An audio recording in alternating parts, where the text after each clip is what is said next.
Welcome back to Fat Stacks and Big Cats, starring me as Fat Stacks and Connor as Big Cats. Meow. I am a cat person myself. I like the pussy. I am a cat kind? No. I am not. I am a catkin. I identify as a cat. I lick myself all night. Yep, I'm a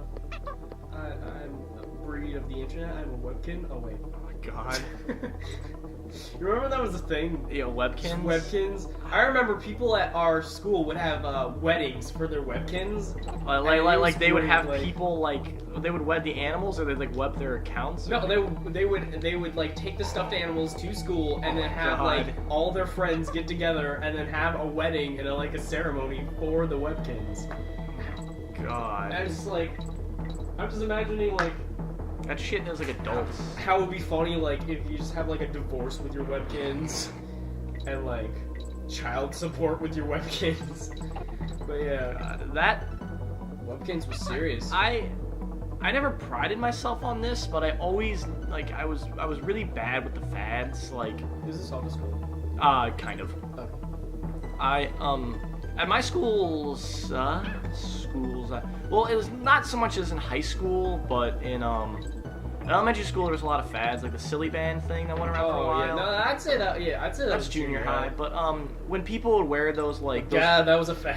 Like those bracelets with the "what would Jesus do" kind of things, yeah. I knew kids were 20 of them, and I was like, I never felt like spending my money on that shit. It wasn't fun for me.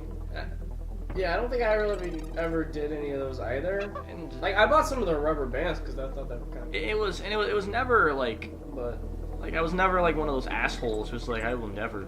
I'm not a trender. It's just Yeah, I don't really care about trends. I just don't do them.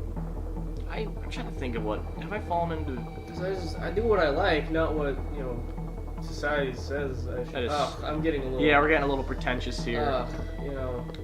But I don't know. There's a lot of things. I'm trying to make it sound like I'm not pretentious. Whoa, that was sweet. Did you see that? That was really cool. I don't care about stuff. Yeah. Unless I care about the stuff. I care about the stuff I care about. Yeah, but even when I care shit, if I gave a shit about prostate cancer, which I don't. Wow. Well, I mean, I'm not gonna I just think it's unnecessary to buy things that show people you care about something. Because if it's on cancer, who the fuck isn't affected by that in some way? Unless you're 4 years old. I feel we care about it, but I feel it's more at this point a publicity statement for yourself to say that look at me, look how I care. And that's basically the embodiment of Tumblr right now. Is just look how much I care about this thing, and then they don't do shit to help for it. It's like the Ice Bucket Challenge. Oh my god, that drove me. Okay. I made that video I actually found out stuff about the Ice Bucket Challenge. It was a challenge before it was related to ALS. And then, there was an ALS thing going on, and there was the Ice Bucket Challenge, and then, somehow they fused together. Oh. But then the fact that they fused together and turned into this, big, thing, it turned it into just, hey, either donate or do it, which... No. In the beginning, it was you either donate a lot of money or you do the Ice Bucket Challenge and you donate a little bit. In the end, it just delved into teenagers who just do it because they wanted attention online. Yeah. And that's what bothered me. Was I didn't give a shit for ALS. I just hate when people bandwagon onto something specifically for attention. It's just it's weird. I don't like it. I posted this really. I took it down immediately. But I posted this really shitty video where I started to do it and then I just got mad because look at me, I'm not doing it because I'm, and then it was really again, I don't know what I was trying to say with that. It was just... Yeah, you were arguing the fact that people are just doing it for publicity and that they should just donate if they care about it. Yeah, I think it said if you care, donate. If you don't, then don't. I liked Charlie Sheen's. Charlie Sheen's that was great. the best one. Charlie Sheen's sweet as fuck. I love how he did, he didn't do terrible things, but he did, He did enough that, with how famous he was, it was enough to just screw him over. Kind of. Yeah, if anybody else would have done the stuff he did, it would have just been, an okay, hey, that's not that cool. But the fact that he was famous made just I mean, when People just explode about it. people are like, he's a role model. And, well, not like he's like people. Like, Two and a Half Men is one of those in between shows where it's between like raunchy like sitcom-y and like just like a family show. You know what I mean? Yeah. So I guess some people can view it as like, hey, kids watch this, but I mean, I watched it. I never liked Two and a Half Men. I never thought it was funny, but Like I didn't. Yeah. I never. There's no medium where I'm like this. This is like a. Well, there are a few shows, but I can see why people would like it. Shit! Stop that!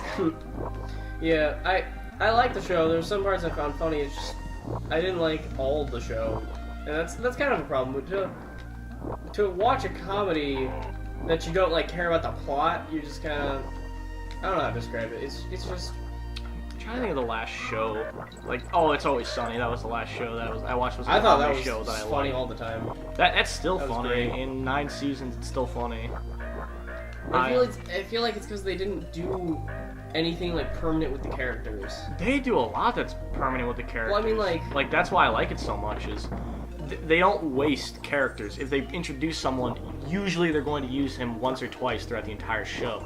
And watching the show consistently gives you these little bonus jokes that where it's one of those things where only people who have consistently watched the show will get them, and it's kind of a little reward for sticking with the show. That's also good. And that's something that's I think it's just fucking genius to do that kind of shit in your show. Yeah. Just my opinion Do on we have that any subject. repetitive jokes? Repetitive jokes that we personally do in our show. We don't. We. I don't know if we need repetitive jokes. I don't think we know. We're not. Wait, that's not something you can just do. That's just something that happens. You know? You just sort of start to get unfunny and start doing this thing. I beat Webb Woods in one try. You were a real OG. Oh my god, that level sucks. Good job. I hate that level so much. That almost took a whole episode. Yeah, that level's so fucking long. Oh, we beat World 5. What? Jesus. We might be done with the game in like 2 more parts. Oh my god. I thought this would take longer. Well, that's a little awkward. I'm really good at autopiloting this game. I'm not good at just like playing it while thinking apparently, because Yeah. I died to Webb Woods like 7 or 10 times on my when I was playing it just for fun the other like month. Yeah, like. Ah shit. This might be hard without sound. Oh no, I can still hear the woo. Okay, yeah. Yeah, what were we talking about? TV shows really. Repetitive jokes. Yeah. What makes a good comedy? What makes it? What? I'm trying to think now. It's Jokes. just. I mean, I'm thinking now. Like I've never really thought about it. What does make a good comedy? It's again, it's a lot of personal taste, but Yeah. I like satirical. But then there's shit like It's Always Sunny that comes out, and it's like, can you call that satirical comedy? I'd say yes. Like every episode deals with the topic that people are very. I guess Like- they're very original, but they take unoriginal ideas and they put a spin on it. Like Yeah, like that's something that I like to see pretty often. Mhm. I mean, it doesn't have to. it seems like every episode deals with the topic that people. Well, that not only did you kill him, you killed his spirit. Yep. I always love that. Like you really killed that bird. All right, cool. We're on the last Jesus. world, really. Man. I'm gonna try to get to this level quickly. Which probably means I'm gonna start dying horrendously and quickly. Oh, it's a water level. Yeah. I see you play this level all the time. That's because It never looks fun. I can get to this world so quickly, and then I get to this world and it just slows down. The game is just. Yeah. This world has a lot of auto-scrolling levels. I don't know why they decided to do that. I found out Crash on Crashers isn't on PS. It isn't? Oh. It might be on PlayStation. It might be on PlayStation. But what makes a good comedy to you, Connor? I don't even know. I don't frequently watch Neither do I. comedies, I guess. I usually hated comedies. The last comedy show I watched, besides It's Always Sunny, was that 70s show. And even that was more or less I just wanted something to listen to while I sat around. Something that makes horrible comedies when a joke is just like set up, I guess. Like I love when funny things happen, but when like characters just like I guess what I'm talking about is any comedy based towards like a Disney Channel kind of like thing, because they just have like 5 minutes to lead up for like one stupid joke. Yeah. And it's just like a play on words, like, oh, Sydney broke her leg. 5 minutes of dialogue. Well, it's good that she's in the cast. And like, I like puns and stuff, but it's just the way they do it in those kinds of shows is just horrendous. To listen to. I know I hate that. There are people have called me, not called me out, but they've gotten like mad at me because I critique children's material extremely harshly.